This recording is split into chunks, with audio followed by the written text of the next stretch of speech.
এক গ্রামে মুস্তাক নামের এক ছেলে ছিল। তার মা এবং তার স্ত্রীর সাথে থাকতো।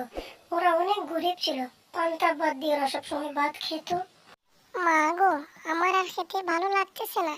এই পান্তা ভাত খেতে খেতে আমার গলা জলে ব্যথা হয়ে গেছে। কি করব কিছু বুঝে পাইতেছি না গো মা। কি গো, কি করবে? আমাদের তো আর কোনো উপায় নেই। আমরা পান্তা ভাত খেয়ে বেঁচে থাকতে হবে, এছাড়া আমরা কিছুই করতেই পারবো না গো। হ্যাঁ রে বাবা, বৌমা ঠিকই বলছে।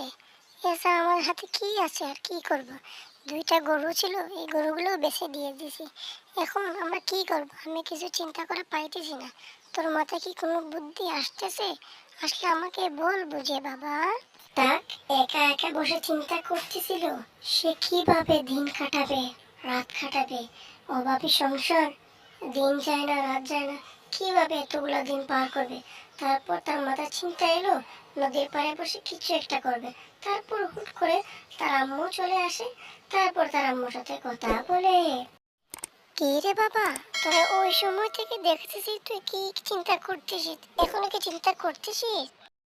হ্যাঁ গো মা, আমি একা একা বসে চিন্তা করতেছি নদীর পাশে গিয়ে জলপরীকে ডাকবো এবং জলপরীকে বলবো আমাকে কিছু সোনা গয়না দেওয়ার জন্য। যদি দে তাহলে তো আমরা পরলোক হয়ে যাব, তারপর মানুষকে সাহায্য সহযোগিতা করতে পারবো। হেরি বাবা, এই স্বর্ণগুলো কার? আমার এখানে কে রেখেছে? আমি তো বুঝেই পাইতেছি না। এই স্বর্ণগুলো তো অনেক দামি, অনেক দামি স্বর্ণ, তাও আবার নদীর উপর। নিশ্চয়ই এটা আমার জন্য রাখা হয়েছে। ঠিক আছে, যেহেতু এটা আমার ভাগ্যতে লেখা আছে, তাহলে এটা আমি নিয়ে নেব।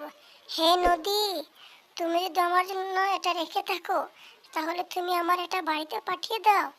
আমি যদি রাস্তাঘাটে নিয়ে যাই, তাহলে মানুষরা আমারটা ছিনিয়ে নেবে এবং গুন্ডাদের হাতে ধরিয়ে দেবে। গরিবদেরকে সাহায্য করতে পারবো না। এটা আমার জন্য যদি হয়ে থাকে, তাহলে আমার বাড়িতে তুমি এগুলো দিয়ে দাও। তোমার জন্য দোয়া রইল। তারপর মুস্তাক বাড়ির উদ্দেশ্যে রওনা দেয় এবং বাড়িতে যাওয়ার সময় যেতে যেতে ওর বাড়িতে ওই স্বর্ণগুলো পৌঁছে গেল।